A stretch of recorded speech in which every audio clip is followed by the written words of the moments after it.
out here on the rifle range. A few weeks ago I did a review video of this Sig P320 X-VTAC. So this is kind of like a hopped up model here.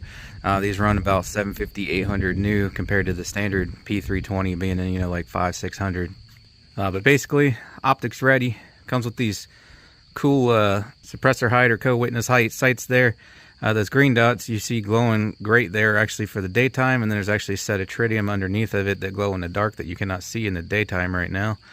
It's got a better trigger, flat faced, you know, crisp break, lightweight. Anyways, I did a review video on this, so if you want to know more about it and see the review video, I'll put a link in the description to that. But I think this is probably a pretty accurate pistol.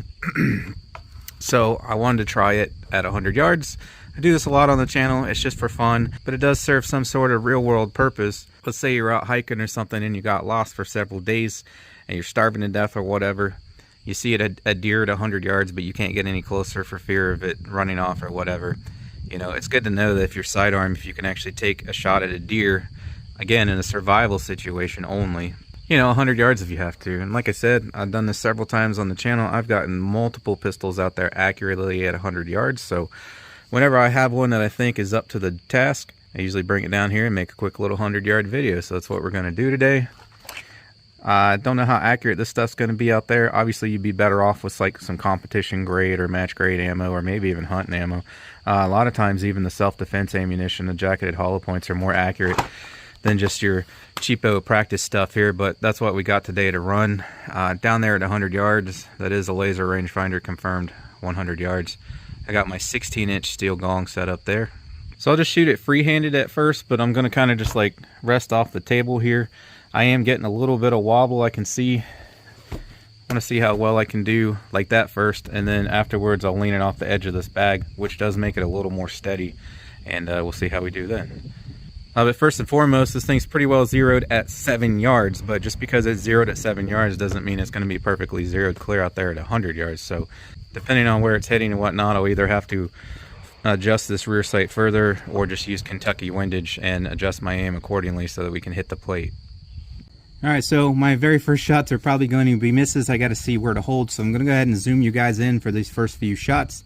So when you see where we're hitting, I can make the appropriate adjustments from there and get hits. Once I get on target, I'll zoom it out for a few just so you can see I am actually shooting that pistol 100 yards and getting hits, and then we'll zoom back in again.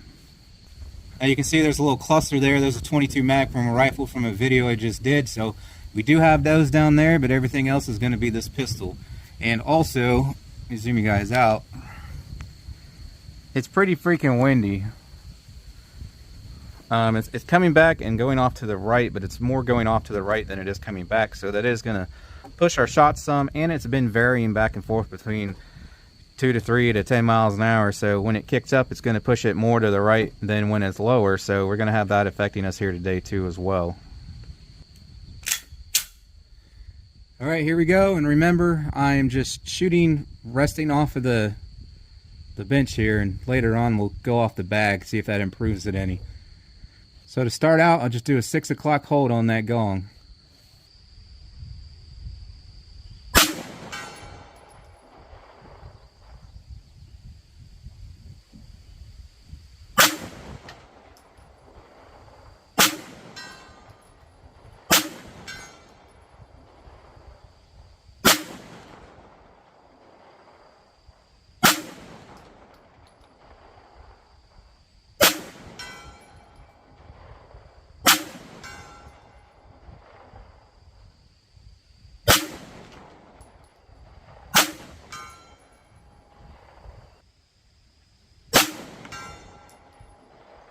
I'm honestly having kind of a hard time,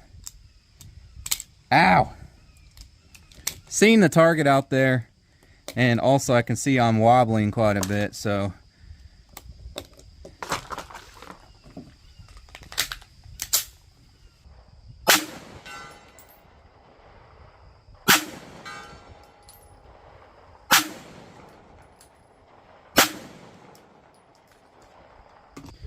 Alright, getting ready to shoot those silhouettes out there, and I'm just laser range finding the distance on them here. Alright, we got 64 yards to that closest one. It's actually a little bit behind that 50 yard mound there. 64, 88, and then 125. If you guys want to get yourself a good budget rangefinder, I've been using that one for years. It comes in well under $100. Link in the description for that. All right, we'll start out 64 here. The one up front should be pretty easy. It's much larger than my gong and much closer, so I won't have you zoomed in for that, but I'll get you zoomed in on these other guys thereafter.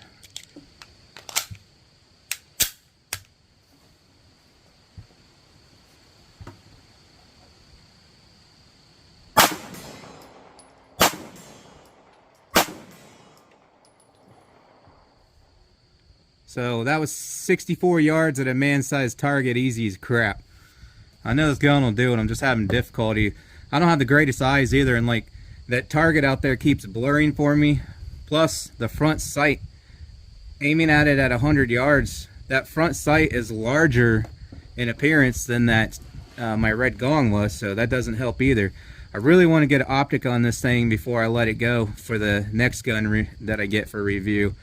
So I'm hoping to do that, and then 100-yard shots to be a cakewalk with this thing with the optic on there, especially if I get some decent ammo instead of this. But usually I can do it with bulk stuff like that. But all right, let's get out here. I said 88 yards at this guy. Camera pivoted on me here. It's the one on the right with the skull and bones.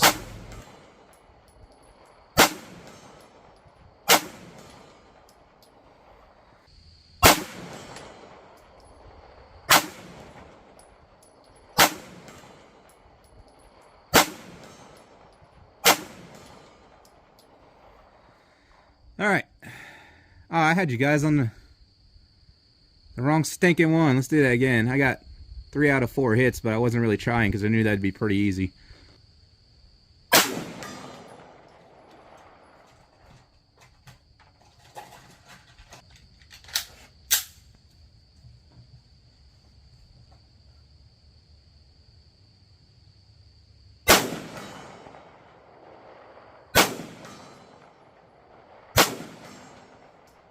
Alright, I've already hit him a bunch, but there's 3 in a row for you guys. And so now we'll go out here, 125 yards at this one.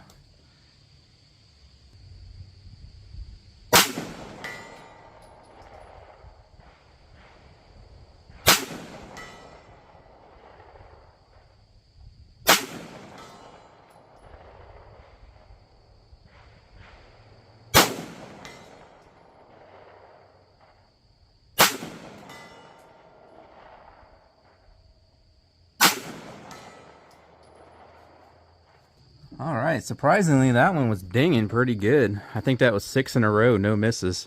Out there at 125 yards, so... Like I said, I was just having like vision problems trying to aim at that red gong there. I do have a 20-inch, but not on me. I don't know how much that would have helped though. I'm gonna have to go back to painting those white. I think that's part of it too. I don't like that red. It's just kinda... I don't know, I had a hard time focusing on it, like I said. So... out there, 125 yards, man-sized target, 6 shots, 6 hits in a row, no issues whatsoever. So finally able to show this thing's worth. That's insane. Actually, that's the farthest I've ever intentionally accurately shot.